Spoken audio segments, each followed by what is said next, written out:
12 ಗಂಟೆ ಆಯಿತು. Hello hello happy Valentine's day ಚಿನ್ನಿ. ಚಿನ್ನಿ ಕೇಳಿಸ್ತಿಲ್ವೋ? Hello ಇವಾಗ ಕೇಳಿಸ್ತಿದ್ಯಾ? ಕಟ್ ಕಟ್ ಆಗ್ತಿದ್ಯೋ ನಿನ್ನ ವಾಯ್ಸು. ಇವಾಗ ಕೇಳಿಸ್ತೀಯ ಚಿನ್ನಿ? ಹಲೋ ಚಿನ್ನಿ ಇವಾಗ ಕೇಳಿಸ್ತೀಯ ಚಿನ್ನಿ? ಹ್ಯಾಪಿ ವ್ಯಾಲೆಂಟೈನ್ಸ್ ಡೇ ಚಿನ್ನಿ. ಥ್ಯಾಂಕ್ಸ್ ಕಣೋ, ನಿಂಗೂ ಅಷ್ಟೇ happy Valentine's day. It means a lot. ಮತ್ತೆ hot play concert just 25K ಅಂತ ಕಣೋ ಎಂಟ್ರಿ ಫೀಸು. ಹೋಗಣ್ವಾ? ನಾಳೆ ವ್ಯಾಲೆಂಟೈನ್ಸ್ ಡೇಗೆ ನನಗೆ ಡೈಮಂಡ್ ರಿಂಗ್ ಕೊಡ್ತಿದ್ದಾನೆ.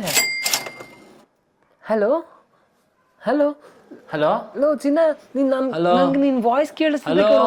ಹಲೋ ಹಲೋ ನನಗೆ ಪ್ರಾಪರ್ ಆಗಿ ಕೇಳಿಸ್ತಿದೆ ಕಣೋ. ಸಿಗ್ನಲ್ ಪ್ರಾಬ್ಲಮ್ ಅನ್ಸುತ್ತೆ. ಇದ್ರೆ ಜೀವನದಲ್ಲಿ ನೆಮ್ಮದಿಯಾಗಿರ್ಬೇಕು.